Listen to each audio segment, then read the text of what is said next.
Zita rangu ndinoitwa mufundisi Maeresera wechechi wekereke yeAFM.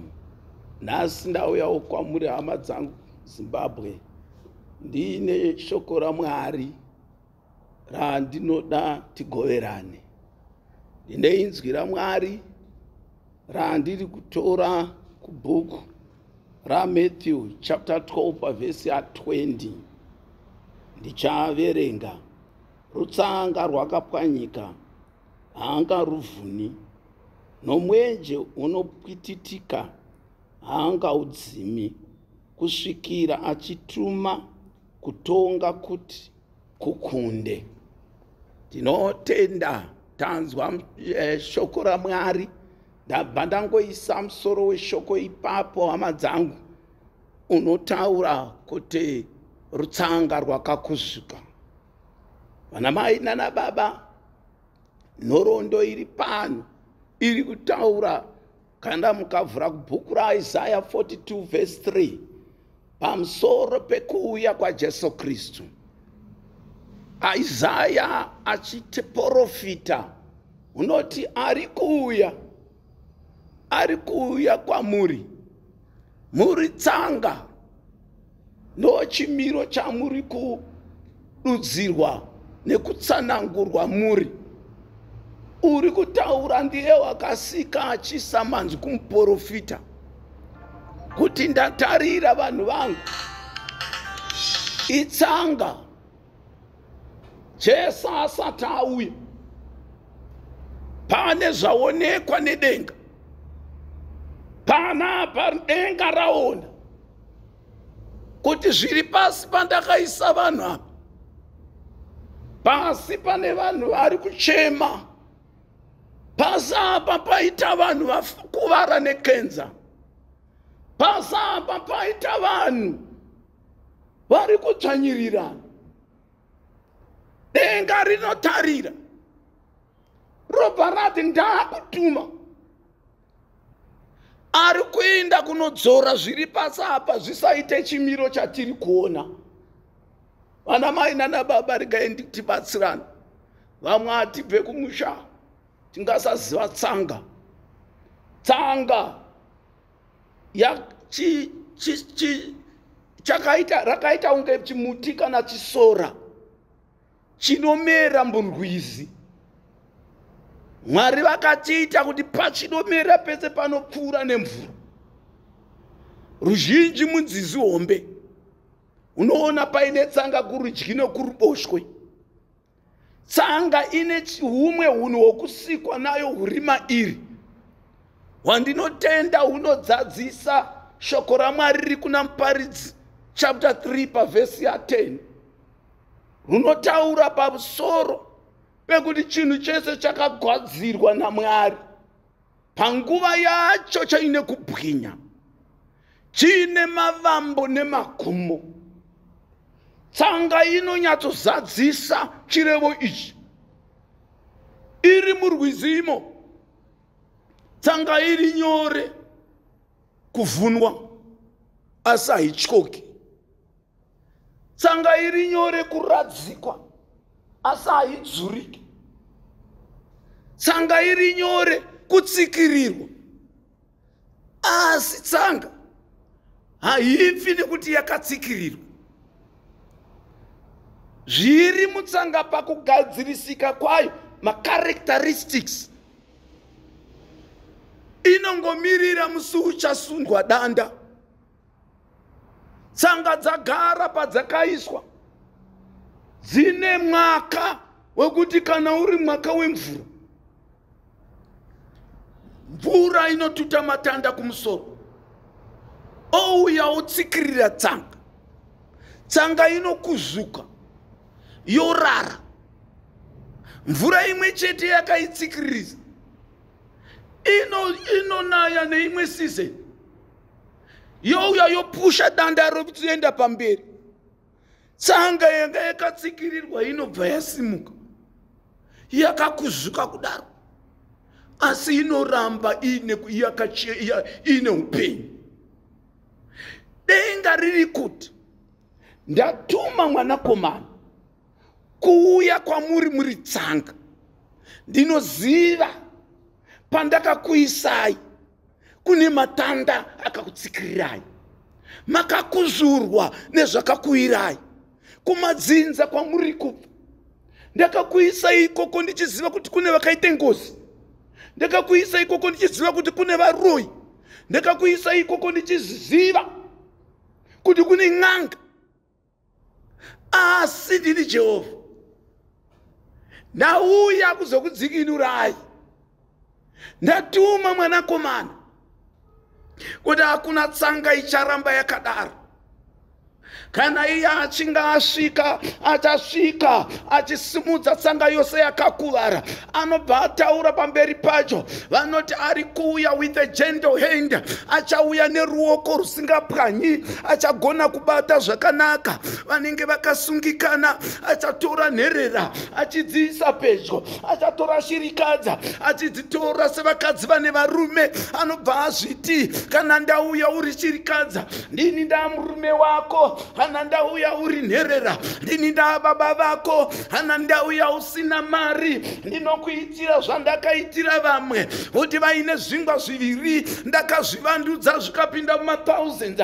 Ndauya kana ndasvika kwauri, haurambi wakadaro. Ndine umwe munhu wandiri kushumira nenguva ino, wandinoti unodero nenguva yandiri kushumira. Pane zveupenyu zvakakukuvadza, wakakuvadzwa, wakarambwa nemurume, wakaunzirwa girlfriend mukati memba, wakaunzirwa matambudziko nevakaparangoza, kune verudzi rwekwenyu vakarasira zvavakapara kumba kwako nokuupenyu hwako. Bhizinesi rako rakadonhedzwa nevakarwisa bhizinesi rako. Asi ndati ndauyawe, vanhu havana sununguro yaJehovha, asi kuna Mwari ari kutaura kuti ndakatuma mwanakomana. Vana mai nana baba, vana akatumwa, unodero usiku muziva, uri kutsvaga mun'anga, uri kutsvaga muvaprofita, kuti ndiani angandirwira. Chimbomira zvevanhu, chimbomira zven'anga, chimbomira zvevaprofita venhema.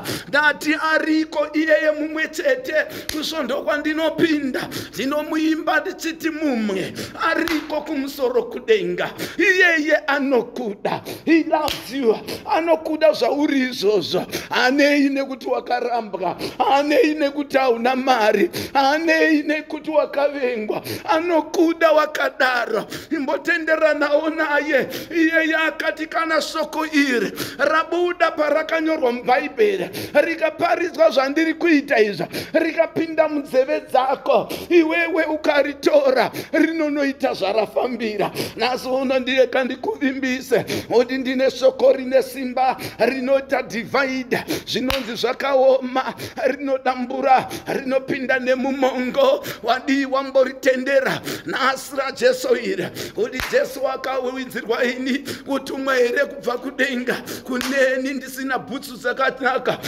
ndine bhutsu dzakabhenda, uneni ndinosekwa, uneni ndisina mari, ndiwe wakavingwa. Mamwe manzwi mubhaibheri anotaura kuti dhokota unotoda anorwara. Iwe uri kurwara iwe, pana dhokota wandauya naye. Kana uine kenza uya tinamata, kana usina basa imbouya tiende kuna Jesu anovhura masuo. Kana wakaromberwa ndauyawo naye, iye anobvisa kuromba kuchishaya basa. Kana wakagarirwa matare ndauyawo nedare redenga rinoita override damatare evanhu. Ndenderanawo neshoko raMwari ranhasa. Ndinobvisiva wakakuvara, asi kukuvara hakuzi kufa. Hanzi handisi kuzotyora kana paine tsanga yakakuvara. Ngaipembere zvayo, nekuti auya haatyori, anonatsa yakatyorwa. Auya uyo hanzi kana paine ane kamwenje kaakachibaka,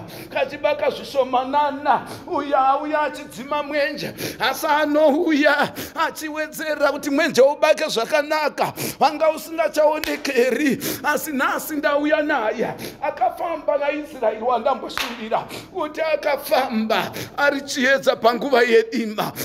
Akataura musoko rake akati, vanhuwe vanonditenda, mava mwenje kumarudzi ekwenyu, mava mwenje kumabasa ekwenyu, mava mwenje kuupenyu hwenyu, imi munofamba muchingopfuta.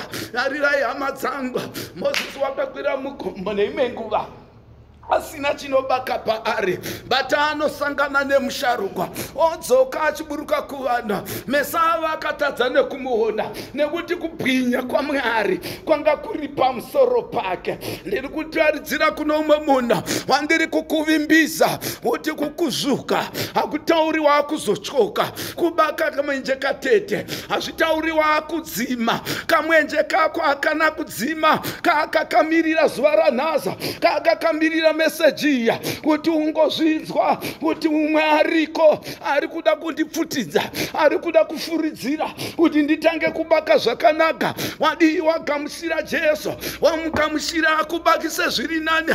Wadii wagamuchira Jesu, kukuzvuka kwako yave minana ive nhoroondo yekuti varume we, ndine gore randaisaziva Jesu, ndichikuvara nekurwadziwa, ndakakuzvuka nekenza. Vadi pandakamuziva kuti iye nemavanga ake vamuchinjikwa kenza inopora. Vandakamuziva kuti ndiye anowanza zvingwa, vandakamuziva kuti ndiye weminanda. Zvinhu zvangu zvakachinja.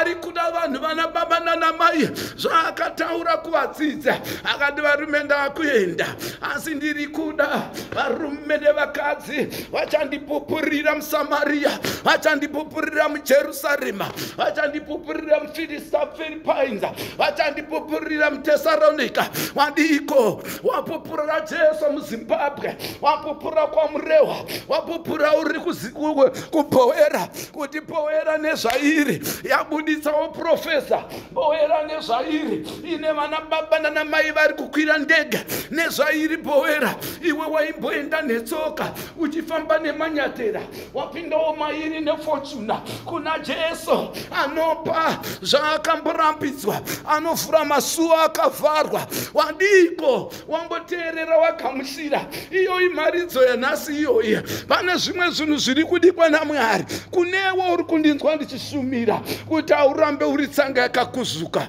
haurambi uri kamoto kanobakira kure, kanobakira kure, kanoroja vamwe vaine dzimba dzavo, kanofamba netsoka vamwe vaine mota, kanobakira kure, kanodya sadza nedoro vamwe vachidya nemasoseja. Ndati kwete, ngazvipere nhasa. Hausi iwe wakatarirwa izvozvo. Usararama upenyu wakatarwa naSatana, wakatarwa nevaroya.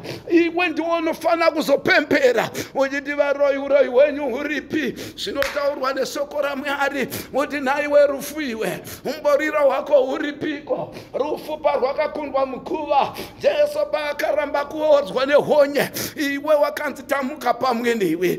Iwe watoseni chandakaita iwe uchachiita. Kana ukanditenda uchaita mabasa makuru kudarika andakaita. Hama yangu ndinzwone nguva ino, moyo wangu uri kuvavarira iwe kuti ungozvinzwa kuti kukuvara kwawakaita kuna Mwari ari kuzviziva, kuti kukuvara kwawakaita kuna Mwari ane hanya newe, kuti kukuvara kwawakaita kuna Mwari ari kuuya kumba kwako. John the Baptist anobva ataura, anoti vana baba nana mai, endi muchiona mberi pane ari kutevera masure, ari kutevera masure anoda kuti asvike panzvimbo ine nzira dzakagadzirwa. Gadzirai nzira dzenyu, gwayana raakuuya. Vana mai nana baba, ukatenga motokari baba paine miti nezvikutswa unotanga wabvisa, nekuti haidhiraivhike muzvikutswa, inoda kufamba pakachena.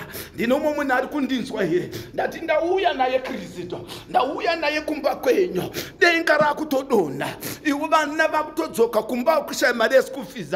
Asi ndiri kuti gadzirira, fanoprepare, fanotema zvikutswa, fanopinda panguva yezhizha yekugadzira mvura iri kuuya. Ndiri kutaura mvura yemarombafadzo, ndiri kutaura mvura yenyasha, ndiri kutaura mvura yerugare, ndiri kutaura mvura iyo inodururwa kune vanotenda, inonzi kana marumbidza Mwari unoburikira rumbidzo. Ndina ari kunditswawo nenguva ino, vana mai nana baba, hanzi wese akakuzvuka ndiri kuparidza kwauri, wese ane kamwenje kari kubaka kure kure, ane kaupenyu kaakutofenda, ari pamubhedha, ari kutarisirwa kuti haachasweri zuva ramangwana, ndari kudaidzira kuti akati unobaka wakuzomuka nekenza yawinayo, wakuzomuka uzi kuzoramba wakarara ipapo. Ndiri kutaura kune ari pamubhedha izvozvi, kuti ndiri kutaura nyasha dzaari kuuya, anobvisa vanhu vakakuzvuka mukukuzvuka, anobvisa zvimwenje zviri kubaka kuti zvibake zviri nana. Chimbomugamuchira nenguva ino, nguva yandiri kushumira iya, chishuwo changu ishungu dzangu semuranda waMwari, kuti iwe uwanirwe nyasha, iwe usanganewo naye. Vakwedu tinoimba musandipfuura Jesu vamunoropafadza vamwe, musandipfuura Jesu vamunoporesa vamwe,